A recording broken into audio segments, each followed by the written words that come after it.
청취자 여러분 안녕하십니까. YTN 라디오 수도권 투데이의 장원석입니다. 오늘 선정한 주제는 경기도 안양시입니다. 서울과 경기 수도권 기초자치단체장을 초대해서 풀뿌리 민주주의 현장의 목소리를 직접 들어보는 시간. 잠시 뒤 일부 투데이 포커스에서는 최대호 안양시장을 초대해서 인터뷰하겠습니다. 2부에서는 건강한 이야기 코너에서 대장암에 대한 궁금증을 풀어보고요. 자동차 주치 코너에서는 폭염에 혹사당한 자동차 관리법에 대해 알아보겠습니다.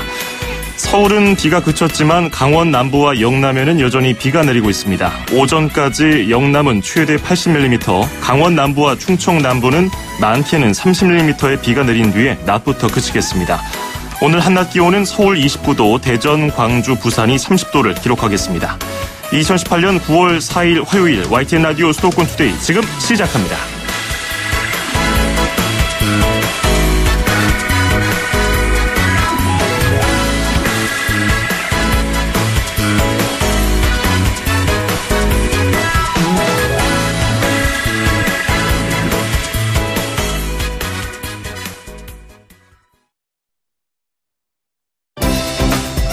수도권과 관련된 소식은 모두 여기 YTN 라디오 수도권 투데이.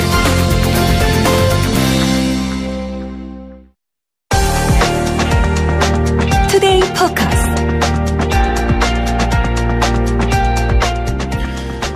수도권 투데이에서는 수도권 기초단체장에게 듣는다라는 주제로 각 지역의 기초단체장을 모셔서 민선 7기를 시작하는 각오, 또 향후 4년간 시정 운영 방향에 대해서 이야기를 나눠보는 시간 가져보고 있습니다.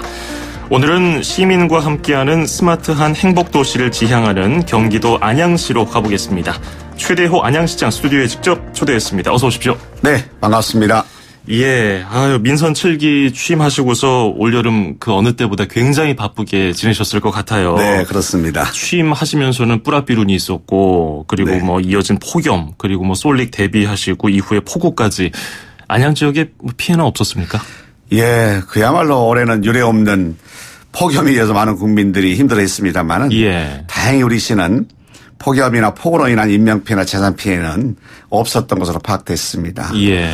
그동안 관내 97개소에 무더위 쉼터를 운영했고 또 노인 및 기초생활수급자 등을 방문하여 폭염 취약계층에 대한 보호활동을 했기 때문이라 생각합니다. 그렇군요. 그리고 또한 대단히 그 무더위가 지속되는 바람에 네. 중간쯤에 폭염 노출 취약지인 그 횡단보도 주변에 그늘막 85개소를 개설 설치했고 특히 8월 6일부터 20일까지는 우리 양구청 2개 구청이 있습니다. 네. 구청 강당에 무더위 쉼터를 운영해서 잠자리를 제공하여 많은 취약계층의 무더위를 피할 수 있게 했던 이런 좋은 사례가 있었습니다. 아울러 도심 열성을 좀 현상 완화하고자 민간 살수차를 임차하여 관내 총 4대의 살수차를 운영함으로써 주요들의 살수 작업을 해서 좀 더 수시로 진행해서 예. 무더위를 피할 수 있게 만들었던 등등이 이런 사전에 준비했던 사항들이 우리 예. 시민들에게는 그나마 좀 다행스럽게 여름을 보낼 수 있지 않겠나 이렇게 생각했습니다. 그렇군요. 아무래도 또 지난 민선 5기 때 경험이 있으시고 네. 처음이 아니시기에도 그러신 것 같은데 네. 이번에 그 선거운동 하시면서 안양 시민들 만나서 악수도 하고 눈 마주치면서 얘기 나눴을 때 어떤 얘기를 좀 많이 하시던가요? 예, 정말 많은 시민들을 만났습니다. 또 많은 시민들 또 많은 좋은 얘기도 많이 들었고, 예. 그때마다 힘내라. 그리고 최대호 잘할 수 있을 것이다. 그리고 침체된 안양 지역 경제를 좀 활성화시켜주고, 특히 청년들은 이런 얘기를 많이 했습니다. 우리 지금 너무나 일하고 싶어도 일할 곳이 없다. 네. 안양에 청년 일자리를 좀 많이 만들어주고 청년들에 대한 관심을 가져달라. 이런 부탁의 얘기를 제가 참 많이 들었습니다. 그래서 그렇다. 안양의 새로운 희망을 만들기 위해서는 청년들을 잘 살 수 있게 만드는 길이다. 그래서 청년이 답이다. 청년의 일자리 많이 만들고 청년들이 그야말로 여기서 결혼하고 또 직장 잡고 그리고 아이 기르기 좋은 도시 만들어야 되겠다. 이런 제가 약속을 좀 많이 하기도 했습니다. 그렇군요. 젊은 층들은 또 그런 얘기를 많이 하셨군요. 네네네. 그 안양 시민들은 그러면 왜 이번에 두 번째로 최대호라는 인물을 또다시 안양시장으로 뽑아주셨을까요? 저는 지난 민선 5기 시장의 4년에 최대화해왔던 어떤 그 업적이랄까 실적이 있었다고 생각합니다.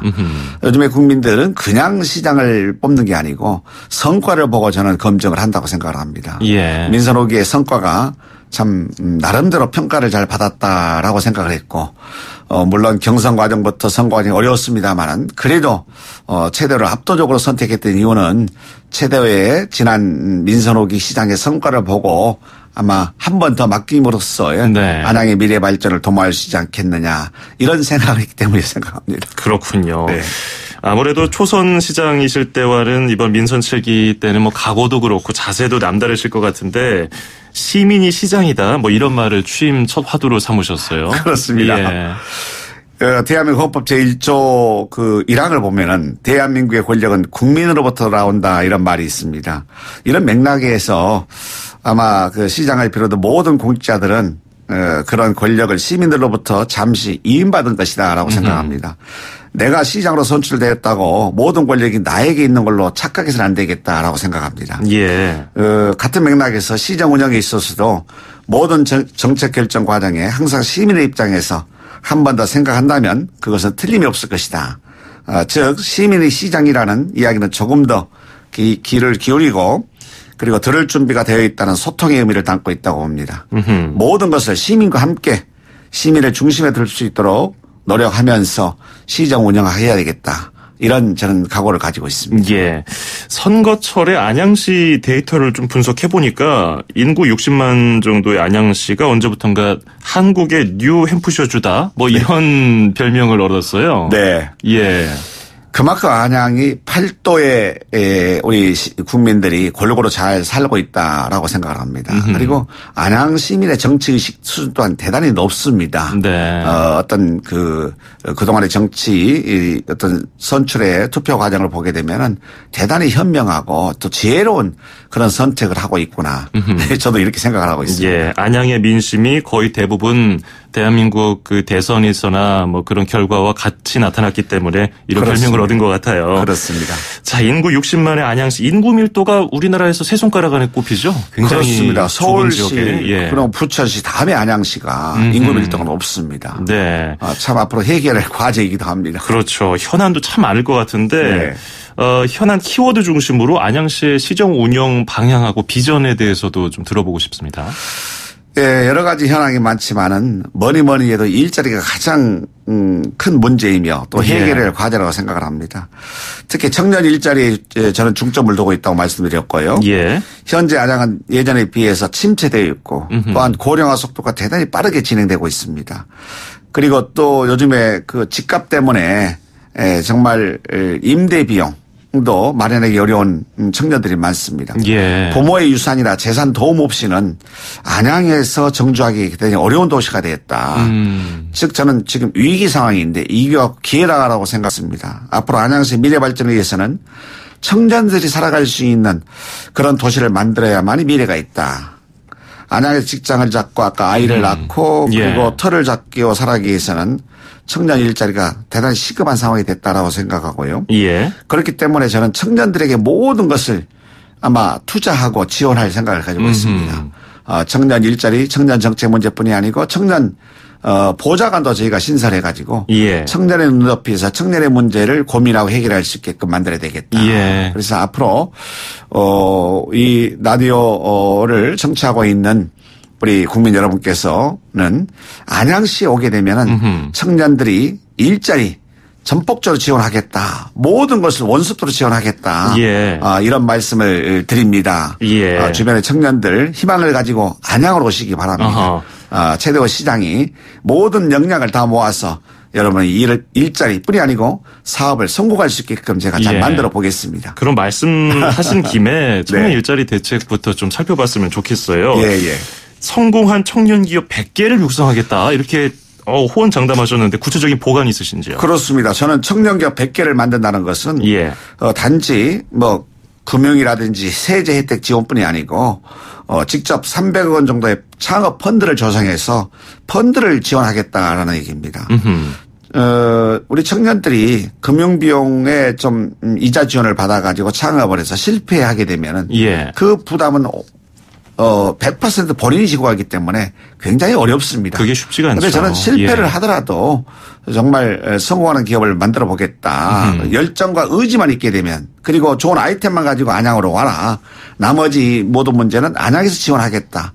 예를 들어 법률 서비스 그리고 마케팅, 네트워킹 이런 모든 문제를 안양에서 원스톱으로 지원하겠다라는 얘기를 하고 있습니다. 예. 그래서 우리 청년들 안양으로 오시게 되면은 저희가 열심히 지원할 것이고 특히 이번에 석수동의 석수 청년 스마트타운 또 인도관의 네. 인도관 스마트타운 두 군데를 선정해서 청년들이 일하기 좋은 환경을 제가 직접 만들어 볼 생각 가지고 있습니다. 그렇군요. 청년 일자리에 대한 포부 설명을 들어봤고요. 네.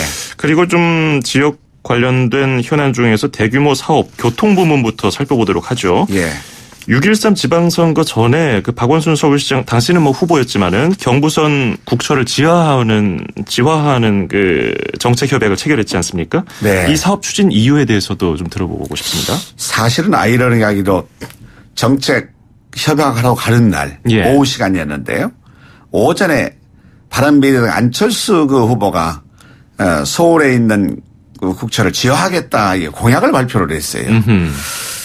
그래서 우리가 뒷북치는 꼴이 됐지 않습니까? 예. 그래서 사실은 국철 지화에 대한 협약보다는 안양시와 여러 가지 정책을 협약해야 되겠다라고 생각을 했고 그 일부분이 또 이제 국철 지화 문제 미래 장기적인 어떤 그 프로젝트였지요. 해야 되겠다라고 생각을 합니다. 예. 근데 우리 시의 미래 발전에 있어서는 반드시 국철 지화는 필요하다라고 생각합니다. 저는 지난 민선 5기 시장 시절에 이 문제를 최초로 제가 인식을 했고 그리고 서울에 있는 용산구 그리고 동작구 영등포구 구로구 금천구 안양시 군포시 등 7개 도시가 협치를 만들어 사업을 잘 진행했고 예. 또한 7개 도시가 공동으로 용역을 수행을 했었는데 용역 결과가 참 잘 나왔습니다. 근데 이 사업이라는 게 워낙 큰 프로젝트지 않습니까? 예. 근데 또 대규모 토목 사업이기도 하고 그리고 시기적으로 4대강 사업이 맞물리다 보니 4대강 실패를 재현하지 않겠느냐 또 4대강 막대한 예산이 들어갔었는데 국가가 이게 감당할 수 있겠느냐 예. 이런 여러 가지 어떤 의문이 있었습니다. 그래서 그 당시에 문재인 박근혜 대통령 그 후보 시절에 공약을 넣으려고 했는데 공약에 좀 실패했었고 이번 지난 우리 문재인 정부에 그 문재인 후보의 공약에 넣고자 했습니다만 예. 이 또한 준비가 좀 부족해서 공약을 못 넣었습니다. 하지만 언젠가는 누군가는 이 문제는 해결해야 할 것이다라고 생각합니다. 아마 용역 결과를 보게 되면 부지 마련의 답이 보입니다. 재원 마련 같은 것도 좀 궁금하고요. 그렇습니다. 예. 재원 마련의 답이 보이는데요. 예. 철도 부지의 활용입니다. 지금 요즘에 수도권의 집값이 폭등, 부동산 폭등 때문에 정말 서민들이 지금 큰 고통을 당하고 있습니다만은 희망이 없습니다만은 국철 40-50m가 지중화가 되면 그 지상부지, 철도부지에 50%만 민간 매각을 해도 재원 마련할 수 있습니다. 그리고 이곳에 신혼주택이나 청년주택을 만들어서 정말 값싸게 제공하게 되면은 저는 일거양득의 효과가 있다라고 생각합니다. 예. 그래서 정부에서도 이 문제에 관심을 가지게 되면은 저는 답이 보인다라고 생각해서 적극적으로 제가 주장을 하고 있는 중입니다. 그렇군요. 그 네. 용역 결과를 토대로 어떤 식으로 또 꾸려나가실지 앞으로 이제 시작하는 단계이기 때문에 네. 앞으로 그 과정도 저희가 좀 지켜보도록 하겠습니다. 고맙습니다. 예, 또 그리고 큰 교통 현안이 있어요. GTX의 인덕원역 정차 이 부분은 이것도 이게 안양 시민들이 많이 궁금해하시더라고요. 그렇습니다. GTX가 금정역에서 강남을 거쳐 의정부로 가게 되는데요. 예. 최근 사업이 좀 바뀌었습니다. 수원이나 동탄부터 시작해서 금정역 지나서 안양을 거쳐 강남 의정부가 가게 되는데요. 최초 역사는 물론 가천 정부 청사였습니다. 하지만 이 역사를 인도권으로 변경한다면 4개 노선이 지나는 환승의 요충지로 많은 시민들이 편리하게 이용할 것으로 기대를 하고 있습니다. 예. 기본 4호선은 월곶, 판교선은 물론 인도관에서 수원, 동탄도 출발지가 되기 때문에 GTX가 정차된다면 환승역 역할과 수요를 만족시킬 수 있다고 봅니다. 이를 위해서 앞으로 관계기관과의 끊임없는 협의를 이끌어 나가서 반드시 인도관의 GTX 역이 역사가 될 수 있게끔 노력을 다해보겠다 말씀을 드립니다. 그렇군요. 자, 교통 현안에 대해서 들어봤고요. 이번에는 또 대통령 공약 사업 중 하나인데요. 박달 테크노밸리 조성 사업. 이것도 큰 관심사인데 내년 초에 첫 사업 뜬다고 들었어요. 그렇습니다. 이 사업도 참 의미 있는 사업인데요. 예. 안양은 아시다시피 면적이 아주 작은 도시입니다. 아까 인구 밀도도 전국 3위인데요. 예. 그지만 대단히 또 콤팩트한 도시, 즉 아주 집약된 도시이기도 합니다. 저는 우리 안양의 마지막 희망 지역이 바로 박달동 지역이다라고 생각합니다. 바로 이 박달 테크노밸리, 저는 스마트밸리로 명명을 하고 있습니다만 지난 문재인 대통령 후보의 공약 사업이기도 했고요. 이 사업이 우리 안양에서 정말 중요한 또 희망의 마지막 그런 땅이 될 것이다라고 생각을 하고요. 예. 박달 우리 테크노밸리 사업이 정말 4차 산업을 선도할 수 있는 그곳에서는 VR이나 AI 인공지능이라든지 그리고 드론이라든지 빅데이터 산업 등을 정말 유치하고 육성함으로써 4차 산업혁명을 이끌 수 있는 그런 최첨단 도시로 제가 만들 계획을 가지고 있습니다. 예, 굉장히 많은 우리 안양 시민들이 관심을 가지고 있는데요. 예. 아마 정부에서도 적극적으로 또 응원을 또 하고 있기 때문에 아마 안양이 미래 산업을 이끌 수 있는 그런 도시가 되지 않을까 이런 기대를 가지고 있습니다. 이 박달 스마트밸리는 그러면 언제쯤에 우리가 완성된 모습을 볼 수 있을까요? 지금 계획은 국방부와 협의를 하고 있습니다만 2027년까지 완성입니다만 시기를 좀 더 앞당겨볼 계획을 가지고 있습니다. 예, 좀 속도를 내보겠습니다. 예. 네. 자, 그리고 안양에서는 문화적인 면도 굉장히 또 발전시키기 위해서 노력을 하고 계신 걸로 알고 있는데 그중에 하나가 안양 국제 청소년 영화제예요. 네네. 이번에 세 번째로 열린다고 하는데 어떤 행사인지 소개 좀 해 주시죠. 그렇습니다. 안양 하면은 영화였거든요. 영화는 우리 1950년대 신상옥 감독, 최은희 배우를 기점으로 해서 신필름이 만들어졌던 곳이기도 합니다. 예. 근데 아쉽게도 전주국제영화제, 부산국제영화제, 그리고 부천영화제까지 다 뺏겼어요, 그게. 이걸 다시 찾아오거나 아니면은 다시 우리 안양의 문화예술 도시를 만들어야 되겠다라고 생각해서 지금 안양국제청소년영화제를 만들었는데요. 오늘 9월 6일부터 영화제 개막식을 시작으로 해서 9월 9일까지 평촌중앙공원, 롯데시네마 평촌점, 아트센터 등에서 진행을 하게 되는데 정말 이게 짧은 기간이었습니다만은 많은 우리 그 청소년들이 세계적으로도 많은 청소년들이 출품을 많이 줬어요. 그래서 개막식은 평촌중앙공원에서 개막식 운명을 시작으로 해서 인사를 하게 되고 그리고 초청작가 경쟁 부분 본선 진출작 상영은 롯데시네마에서 그리고 폐막식은 아트센터에서 진행되게 되는데요. 아마 많은 우리 청소년들이 관심을 가지고 있습니다. 우리 가족과 함께 누구나 함께 보고 즐길 수 있는 영화이기 때문에 아마 오시게 되면은 정말 소중한 추억의 그런 시간들이 되지 않을까 이렇게 저는 희망을 가지고 있습니다. 그렇군요.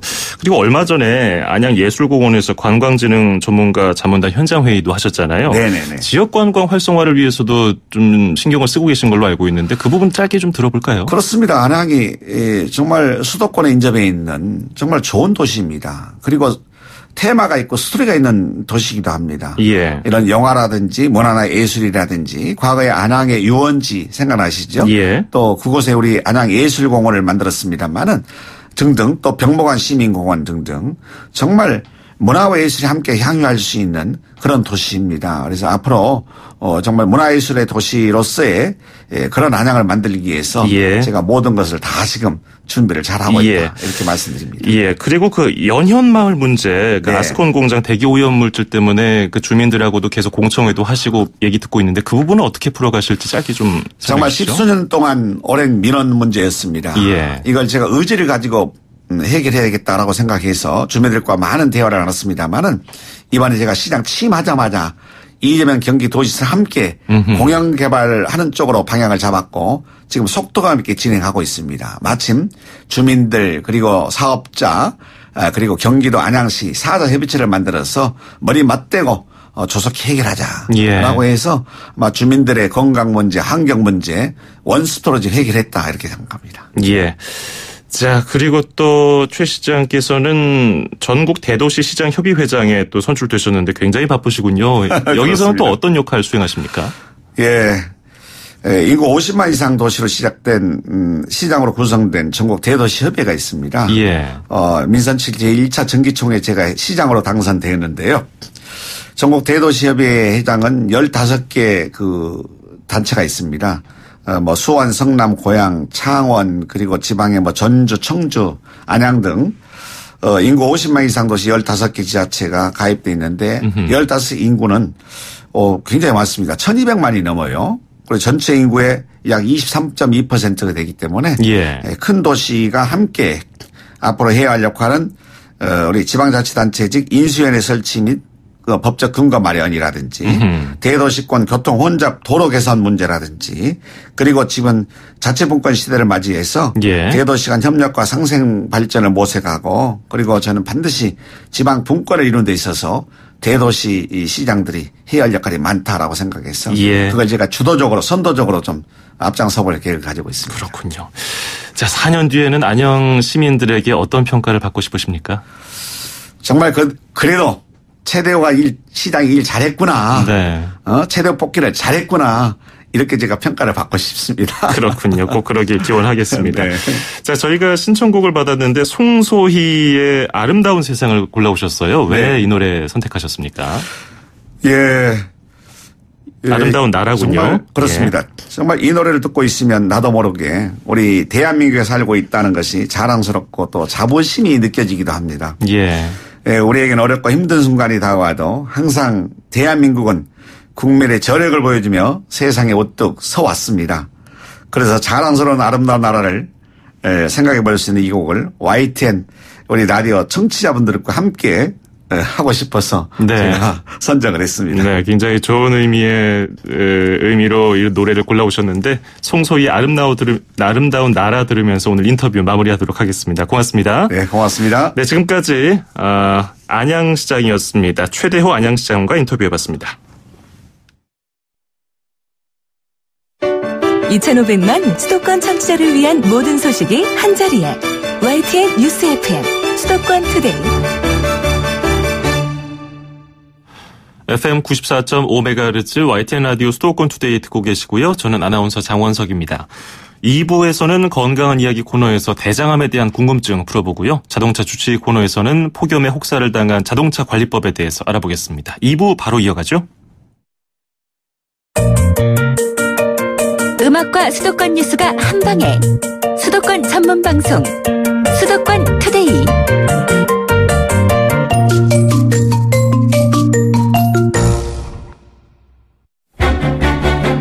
수도권 투데이 청취자 여러분, 건강하세요? 쉽고 재밌게 풀어보는 건강한 이야기. 대개 한국 사람에게 흔한 암은 위암이라고 생각하기가 쉬운데요. 대장암이 위암을 추월한 지도 벌써 2년째입니다. 대장암이 국내 암 사망 원인 3위고요. 국내에서 두 번째로 많이 발생하는 암입니다. 그만큼 대장암에 대한 우리 사회의 각별한 관심이 필요할 때가 아닌가 싶은데요. 오늘은 대장암에 대해서 알아보겠습니다. YTN 라디오 수도권 투데이의 주치이시죠. 강재헌 인제대 서울백병원 가정의학과 교수와 함께하겠습니다. 어서 오십시오. 안녕하세요. 예, 앞서서 대장암이 한국인이 걸리는 암 3위에 올랐다고 말씀을 드렸었는데 네네. 우리나라가 대장암 발병률이 굉장히 높은 국가라고 또 알려져 있더라고요. 예. 우리나라 사람에게 대장암이 이렇게 많이 발견되는 이유는 뭘까요? 사실 과거에는 한국인에게 비교적 드문 10위권까지도 돼 있던 그런 암이었거든요. 근데 1980년대 이후에 꾸준하게 증가를 하고 있어요. 예. 그래서 현재 전체 암의 13% 정도를 차지하는 암이고요. 예. 그래서 지금 한국인에게 대장암은 굉장히 주의해야 될 주요한 암 중에 하나가 되었습니다. 그렇군요. 그게 예전에는 10위권 밖에 있었는데 최근 몇 년 사이에 또 환자가 급격하게 늘었더라고요. 네. 이유가 있을까요? 대장암의 발생 원인은 이제 환경적인 요인하고 유전적인 요인인데요. 사실 유전적인 요인은 바뀔 수가 없죠. 예. 그러니까 아무래도 환경 요인 중에서도 대장암의 발생 원인으로 되어 있는 식사, 그다음에 생활 습관이 중요한 역할을 하는 걸로 알려져 있습니다. 예. 그래서 우리나라가 과거에 비해서 육류 소비가 좀 늘어나고 또 식생활이 서구화되고 예전보다는 식이섬유가 풍부한 채소를 덜 먹게 되면서 예. 이 대장암 발생률이 늘어나고 있는 거로 보입니다. 그렇군요. 식습관이 서구화됐다는 얘기는 여러 가지 뭐 병 원인 얘기할 때 나오는데 역시 그 영향을 미쳤군요. 그렇죠. 그 대장암이 무서운 것이요. 초기에는 별로 증상을 느낄 수 없다가 증상을 느낄 쯤에는 병이 이미 너무 진행이 돼서 손쓸 수가 없다고 하더라고요. 이게 실제로 그런 경우가 많다고 하죠. 맞습니다. 사실 대장암은 정기검진을 하지 않는 분들은 증상으로 병원에서 찾게 되는 경우는 굉장히 진행돼 있는 경우가 많아요. 아하. 그래서 암이 초기에는 자각 증상이 거의 없기 때문에 더 문제가 되는 암입니다. 예. 그래서 조기에 발견하는 것이 중요할 텐데 그래서 보건복지부가 올해부터 만 50세 이상의 국민에게 실시하는 대장 내시경 검사에는 본인 부담금을 없앴잖아요. 같은 네. 그런 맥락에서 봐야겠군요. 네, 그렇습니다. 사실 대장암의 조기 검진으로는 대변 자멸 검사라는 대변 검사하고 예. 대장 내시경 검사가 중요한데요. 올해부터 국가에서는 건강보험에서 자기 부담 금액을 100% 50세 이상의 성인에게는 대장 검진을 다 정부 돈으로 내주기로 됐거든요. 그래서 지금은 이제 해당되는 분들은 무료로 받을 수 있게 됐습니다. 예.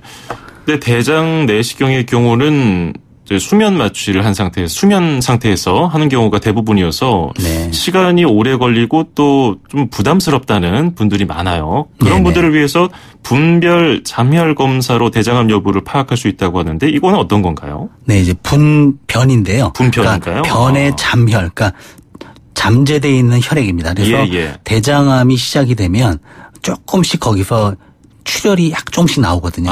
그렇게 되면 그게 변 사이에 조금씩 배어 있게 되는데요. 예. 눈으로는 모릅니다. 근데 시약을 가지고 검사를 하면 혈액이 섞여 있을 경우에는 반응이 나와요. 그러면 대장암이 있을 확률이 있기 때문에 바로 대장 내시경을 하게 돼 있습니다. 그것으로 이제 조기에 진단을 하기에는 굉장히 간편한 검사 같은데 그래도 대장 상태를 직접 의사가 육안으로 봐야 되잖아요. 그렇게 해야 제대로 살필 수 있을 텐데 그러려면 대장 내시경을 결국 받아보는 게 좋겠어요. 물론 이제 분변 자멸 검사가 굉장히 저렴하고 편리하고 그러면서도 꽤 좋은 검사긴 합니다. 근데 예. 아무래도 대변으로 하는 검사는 놓칠 확률이 조금 있기 때문에 그게 반복해서 매년 하게 돼 있고요. 예. 그리고 확실하게 보기 위해서는 대장 내시경을 할 때 놓치는 일이 가장 없게 됩니다. 좀 고생스럽더라도 대장 내시경을 받는 것이 가장 확실하겠네요. 네네. 그러면 대장암의 증상에는 어떤 게 있을까요? 말씀드린 것처럼 초기에는 증상이 거의 없는데요. 예. 어느 정도 진행이 되면 하혈을 한다든가 변이 바뀌어요. 변비가 있던 분이 살살한다든지 또 배가 좀 아프다든지 이유 없이 잘 먹는데도 체중이 줄어든다든지 예. 이런 증상이 있고요. 또 대장이 사실 왼쪽, 위쪽, 오른쪽 이렇게 삥 둘러서 있어요. 예. 그러다 보니까 위치에 따라서 좌측에 대장하면 변이 완전히 혈액 때문에 까맣게 보인다든가 그다음에 배변 습관이 바뀌는 거 우측에는 빈혈이 온다든가 어떤 종양이 만져진다든가 또 항문 주위에 직장에 암이 생긴 경우에는 예. 배변 시 통증이 있거나 항문 출혈이 있는 경우도 있습니다. 신체적으로 신진대사도 활발하지 않을 것 같고 살이 갑자기 빠진다거나 그런 증세도 있나요? 물론 체중 감소가 있을 수 있는데 예. 초기에 나타나지 않기 때문에 그것만 믿고 기다리기에 너무 늦는 거죠. 그렇군요. 예. 그리고 또 이런 보도가 있어서 관심인데요. 사람의 맥박이 빠를수록 대장암의 원인이 되는 용종이 잘 생긴다고 하는 한 뉴스가 있더라고요. 네. 이게 실제로 맞는 이야기일까요? 그러니까 사실 이것을 해석을 하실 때 예. 맥박이 빨라지면 대장암이나 용종이 온다 이렇게 보시면 안 되고요. 예. 이번 연구는 한 병원에서 대장암을 진단 이미 받은 분이에요. 환자들. 아하. 그분들을 맥박수에 따라 용종이 얼마나 잘 생기는가 봤더니 맥박이 빠르면 용종이 훨씬 많이 생긴다라는 거죠. 그래서 맥박이 빠른 원인이 뭔가 생각을 해보면 스트레스를 많이 받는 분들은 맥박이 평균적으로 빠르거든요. 그런 분들이 스트레스 호르몬 때문에 용종이 더 빨리 자랄 수 있겠죠. 또 하나 평소에 운동이 부족한 사람들은 평소 맥박이 조금 높아요. 네. 그런 분들도 운동 부족 때문에 그럴 수 있어서 사실 정확히 어떤 요인에 의해서 맥박수가 용종 발생과 관련이 있는지는 아직은 모르지만 여기서 분명한 건 스트레스를 잘 관리하고 꾸준히 운동하는 것도 용종 예방에 중요하다. 말할 수 있겠습니다. 예, 말 그대로 뭐 맥박이 빠르면 대장암이 걸린다 뭐 이렇게 해석할 게 아니라 그건 아니죠. 그 안에 내포된 의미를 그렇죠. 우리가 해석할 줄 알아야겠군요. 맞습니다. 대장암이 그 생활 습관이 더 중요할까요? 가정력이 더 중요할까요? 타입에 따라 다른데요. 예. 일부 그러니까 흔한 질환은 아니지만 유전성 용종증이라는 그런 병은 유전적으로 거의 100% 가는 병도 있고요. 근데 흔한 병은 아닙니다. 그 이외에도 가족 중에 대장암 병력이 있는 경우는 3배까지도 대장암 발생 위험이 높다고 하고요. 예. 근데 여기도 사실은 일부는 유전이고 일부는 가족이니까 식습관이 비슷한 것도 영향을 미칠 겁니다. 그러면 어떤 생활 습관이 대장암 발병을 야기할까요? 아무래도 식사, 특히 그 고지방 식사, 그다음에 육류를 많이 소비하고 특히 그 가공 육류 있죠. 예. 소시지라든지 햄이라든지 베이컨 이런 걸 많이 드시는 것. 또 식이섬유가 적은 식사. 그다음에 정제당 즉 설탕을 많이 먹는 것. 그다음에 채소를 덜 먹는 것. 이런 것들이 다 대장암 발생 위험을 가져오게 됩니다. 그렇군요. 대장암 치료도 만만치 않을 것 같은데 어떤 식으로 이루어지나요? 예, 사실 치료에서는 암을 제거하는 게 제일 먼저니까 가장 우선적인 건 역시 외과적인 수술입니다. 근데 그 다음에 재발을 막고 전이를 막기 위해서 약물 치료, 방사선 치료, 면역 치료를 같이 하게 돼 있습니다. 예. 대장암 예방을 위해서 뭐 음식, 생활 습관 이런 것도 전반적으로 설명해 주신다면요. 예, 그래서 사실 우선 곡류를 많이 먹는 식습관, 밥이라든지 밥 중에서도 가능하다면 현미나 잡곡밥, 그다음에 예. 채소, 과일을 충분히 먹는 고식이섬유 식사, 그다음에 지방을 좀 덜 먹는 것, 그런 것들이 전반적으로 대장암 발생을 예방하는 데 도움이 됩니다. 그렇군요. 예, 오늘은 대장암에 대해서 알아봤습니다. 고맙습니다. 감사합니다. 네, 지금까지 강재헌 인제대 서울백병원 가정의학과 교수였습니다.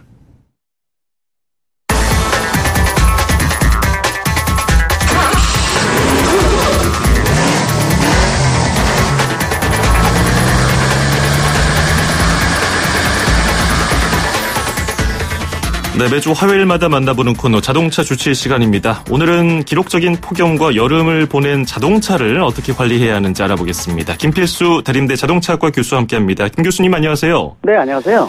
예, 사람도 뭐 푹푹 찌는 날씨에 참 많이 지쳤지만 자동차도 영향을 많이 미쳤을 것 같아요. 그렇습니다.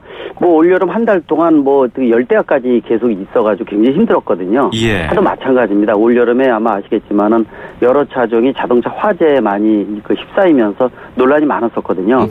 이런 부분들이 그만큼 이제 온도가 높으면은 엔지니어를 발산을 못 시키기 때문에 화재가 생기는 거기 때문에 그만큼 자동차 자체가 스트레스를 굉장히 많이 받아서 네. 지금이 바로 이제 이렇게 시원해지면서 관리 또 조금 있으면 바로 또 날씨가 이제 가을이 있는 동 마는 동 하면서 추워지지 않습니까? 그렇죠. 그런 측면에서 지금 시점이 이제 자동차의 관리에 대한 가장 중요한 시점이라고 말씀드릴 수가 있습니다. 예. 휴가 때 장거리 운행도 하고 뭐 바닷가 가면서 뭐 파도 치는 곳도 이렇게 가다 보면은 자동차에 염분이 많이 껴있을 것 같거든요. 그건 그렇습니다. 어떻게 제거하면 좋을까요? 꼭 바닷가에 들어가지 않더라도요. 예. 바닷가 주변에다가 주차를 며칠만 해놔도 별로 좋지는 않습니다. 그래서 중고차 가격 중에서 섬에서 들어오는 중고차 가격은 굉장히 쌉니다. 왜냐하면 섬이라는 것 자체가 바닷가 항상 노출돼 있기 때문에 그만큼 보이지 않는 곳에 부식 같은 것이 많이 진전된다는 뜻이죠. 예. 그만큼 상당히 좀 문제점이 있는 게 이제 염분이라고 볼 수가 있기 때문에 그 염분 없애는 방법을 좀 써야 되는데 제일 역시 좋은 방법은 세차를 구석구석 철저히 하는 게 우선적입니다. 예. 그래서 특히 이제 일반 자동 세차 많이 하시는데 세차하실 때 하부 세차해 주세요 하면서 1,000원이나 2,000원 정도 더 주시면은요. 그 하부 세차까지 해줍니다. 뭐 매번 할 필요는 없지만은 서너 번에 한 번 정도는 하부 세차도 해주세요. 그러면은 밑에 있는 보이지 않는 찌꺼기라든지 이런 걸 다 제거할 수가 있거든요. 예. 그런 측면에서 특히 세차에 대한 부분들을 세세하게 좀 신경을 쓰시고 특히 이 차가 좀 오래돼서 한 7, 8년 이상 돼서 벗겨진 부분들이 있다 그러면은 이런 부분들을 얼마큼 제대로 세차를 해주느냐가 중요하거든요. 실제로 그 수출용 차는 아연도 강판을 100% 쓰고 있습니다. 예. 근데 국산차에 대한 부분들은 100%라고 볼 수는 없거든요. 그래서 보통 이제 RV 슬라이딩 도어로 되어 있는 경우 일반 보면은 밑에 부분에 녹이 슬면서 이 부식이 굉장히 심하게 된 이런 차들을 간혹 볼 수가 있습니다. 이런 것들이 이제 아연도 강판을 쓰질 않아서 그런데 아연도 강판이라는 게 철판 위에다가 아연을 특수 도금을 입히는 방법이거든요. 네. 이렇게 해주고 위에다가 다시 이 칠을 해서 도장을 해주게 되면은 도장 자체가 벗겨지더라도 녹이 슬지는 않습니다. 근데 국내에서는 저는 개인적으로는 법적으로 아예 아연도 강판을 의무적으로 써야 된다라는 항목을 좀 넣었으면 좋겠거든요. 어허. 이거 말씀드린 거 한 20년이 넘었는데 아직도 지금 남아있다는 게 문제점이에요. 수출용은 100%입니다. 예. 그런 측면에서 지금 흠집이 생겼다 그러면은 덧칠을 해서 철판이 노출되게 되면은 며칠 내로 벌겋게 녹쓰는 경우 많이 있거든요. 그렇죠. 그래서 그런 부분도 없애주게 되면은 그만큼 빨리 부식을 좀 방지할 수가 있고요. 또 한 가지는 바깥에만 이렇게 청소하시는 게 아니라 안에 실내 보이지 않는 거 청소를 좀 하셔야 되거든요. 네.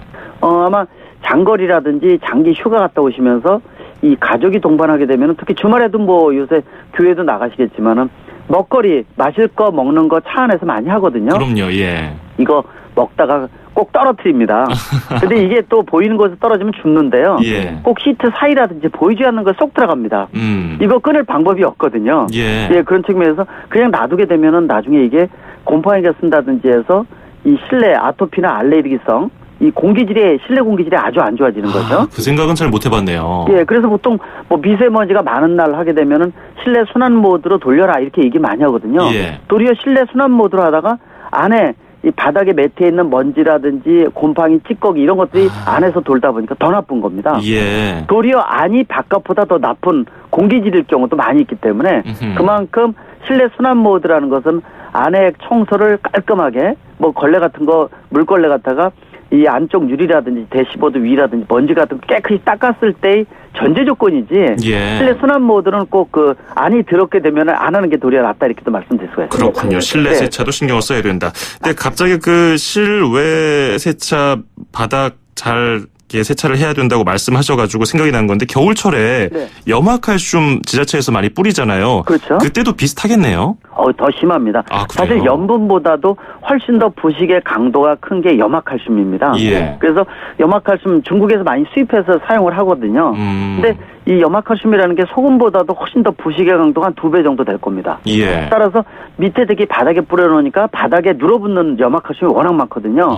그래서 사실 이 봄철에 차량 관리할 때 제일 먼저 말씀드리는 게 세차할 때 하부 세차는 여러 번 해주세요라는 말씀 드리거든요. 예. 그래서 겨울철에는 날씨가 따뜻하면은 세차하시는 분들 많이 있는데 꼭 하부 세차를 해야 되는 이유가 바로 그거고요. 말씀드린 아까 바닷가 염분보다도 훨씬 더 독한 게 염화칼슘이라고 말씀드릴 수가 있고요. 그래서 이제 바깥에 하고 이렇게 실내를 세차를 하지만은 또 한 군데 빠져 있는 게 엔진룸입니다. 그건 어떻게 손대야 될지 모르겠어요. 이거는 개인적으로요. 예. 엔진 그 본인 열더라도 청소하기가 애매모호합니다. 예. 그래서 실질적으로 이 부분에 대한 것들은 그 본인이 하기보다도 정비업소에서 직접 그 방문을 해서 서비스를 그냥 받으면 되거든요. 이 경우는 엔진룸 내 이 특수 이 스프레이 가지고 뿌려서 청소를 깔끔하게 해주는데 왜 말씀드리냐면은 아까 모두에서 여름철 화재 많이 증가했다고 말씀드렸는데 네네. 그 여러 가지 요인 중에 하나가 엔진이 과열이 되면은 옆에 있는 가연성 물질 뭐 오일이라든지 먼지 찌꺼기가 눌어붙어 가지고 이게 가연성 물질로 됩니다. 이 부분을 엔진룸 청소를 통해서 떼어내게 되면은 예. 그러한 가연성 물질을 떼어내다 보니까 화재 가능성을 조금이나마 줄일 수가 있습니다. 그런 측면에서 엔진룸 청소를 꼭 하시라고 말씀을 드리고요. 네. 그렇게 하면 이제 엔진룸 바깥에 하부뿐만이 아니라 실내까지 청소했으면 깔끔하겠죠. 예. 그다음에 이제 트렁크 같은 경우도 좀 정리를 좀 하셔서 여름용 좀 빼줘야 되고요. 서서히 가을용 겨울 준비를 좀 미리 하셔야 되는데 예. 뭐 1년 내내 트렁크 청소 안 하시는 분들이 열이면 한 8, 9 정도 되실 거예요. 대부분 그러세요. 예. 그래서 그만큼 이제 뭐 또 한 달에 한 번, 2달에 한 번 정도 골프장 가는데 골프 세트가 트렁크에 계속 있는 분이 있거든요. 이거 굉장히 무거운데요. 예. 이게 연비에도 영향을 줍니다. 그만큼. 그래서 내려놓으셨다 가실 때 좀 수고스럽더라도 그런 부분들이 이제 에코드라이브 에너지를 절약하고 이산화탄소 저감시키고 차의 어떤 가볍게 만들어주는 가장 중요한 부분이라고 말씀드릴 수가 있고요. 그렇군요. 예. 자, 그리고 외부 살펴봤고요. 내부 봤고 심장 살펴봤으니까 이제 다리라고 할 수 있는 타이어, 그 휠은 어떻게 좀 점검해 줘야 될까요? 타이어에 대한 부분들은 뭐 수명 자체가 4, 5년 정도 지났는데 타이어 이 트레드, 홈 깊이가 좀 낮아서 마모가 많이 됐으면 갈아줘야 되거든요. 예. 또 이 정비업소 갔을 때 리프트에다 차 올려두게 되면은 바퀴 사이에 낀 못이라든지 이물질 같은 거 빼낼 수도 있고요. 또 편마모가 생긴 건 안쪽에 마모된 거는 바깥에 바닥에 있을 땐 차가 안쪽에 마모된 게 안 보입니다. 예. 이때 리프트에다 올려놓고 바퀴를 돌려보면은 뭐 이물질 박힌 것도 빼낼 수가 있지만은 또 안에 편마모가 생긴 것도 확인할 수가 있고요. 편마모가 생기게 되면 차가 운행될 때 차가 돌아갑니다. 예. 자꾸 핸들을 수평에다 놓으면 똑바로 가야 되는데 핸들이 돌아가거든요, 한쪽으로. 예. 이게 이제 운전할 때 굉장히 위험할 수가 있습니다. 그래서 편마모 생긴 타이어 교체도 하셔야 되고 또 공기압에 대한 것들도 적정 공기압, 보통 뭐 40 psi 내외 정도가 일반적으로 돼 있거든요. 예. 그다음에 휠도 여러 가지 뭐 충격을 받아서 문제가 있다든지 또 금이 갈 수도 있는 거고요. 예, 이런 부분들. 그래서 타이어에 대한 부분들은 사람의 신발하고 틀립니다. 신발 벗겨지면 맨발로 뛰지 않습니까? 네네. 자동차는 타이어 벗겨지면 사고입니다. 그러네요. 예, 그래서 똑같이 비교할 수는 없을 정도로 예. 타이어는 그래서 일일 점검, 엔진은 일일 점검이 아닌데 고장이 나도 갓길에 세울 수가 있는데 타이어는 운행 도중에 문제 생기면 바로 사고로 이어지기 때문에 그렇군요. 예, 다른 것보다도 타이어에 대한 것들은 출근할 때 내려서 워밍업 시켜놓고 내려서 한번 이렇게 둘러보시고요. 예. 또 퇴근하실 때 주차장에서 또 한번 둘러보시고 하루에 2번 타이어 둘러보게 되면은 차에 흠집 생긴 것도 확인하고 네. 타이어 상태도 확인할 수가 있습니다. 네, 그런 습관 가지면 좋겠네요. 오늘 설명 잘 들었습니다. 고맙습니다. 네, 감사합니다. 네, 지금까지 김필수 대림대 자동차학과 교수였습니다.